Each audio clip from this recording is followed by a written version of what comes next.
दरभंगा में लोगों को उड़ान भरने के लिए अभी और करना होगा इंतजार। अब दरभंगा से उड़ान सेवा अगले साल संभव। आज दरभंगा के सांसद गोपाल जी ठाकुर और मधुबनी के सांसद अशोक कुमार यादव दरभंगा एयरपोर्ट पर चल रहे कार्य का निरीक्षण करने पहुंचे।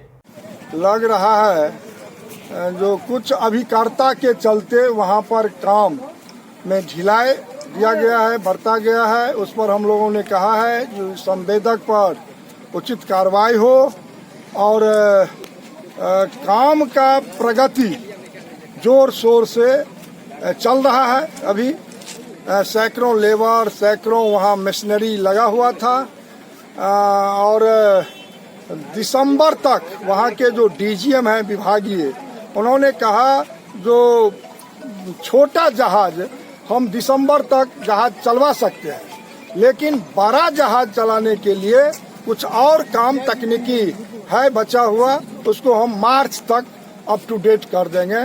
और कुछ विभागीय समस्याएं उनके द्वारा आया है, उसको लेकर के हम विभाग के मंत्री के यहाँ जाने वाले हैं इस सप्ताह में और वहाँ पर मंत्रालय में बैठ करके सारे विषयों पर बातचीत करेंगे।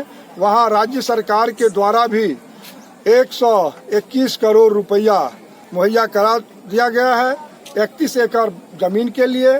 तो वो एक अलग प्रोसेस है जो चलता रहेगा, लेकिन तत्काल जो यहाँ से हम लोग चाह रहे हैं, मिथिलावासी चाह रहा है, जो कब आदरणीय प्रधानमंत्री नरेंद्र मोदी जी के जो उड़ान योजना मिथिला विद्यापति के भूमि से उड़ान भरना है, कब तक भरा जाएगा, तो उसको हम संदेश देना चाहेंगे जो लगभग मार्च तक विधिवत रूप से यहाँ से उड़ान योजना की शुरुआत हो जाएगी। मतलब सर सीधा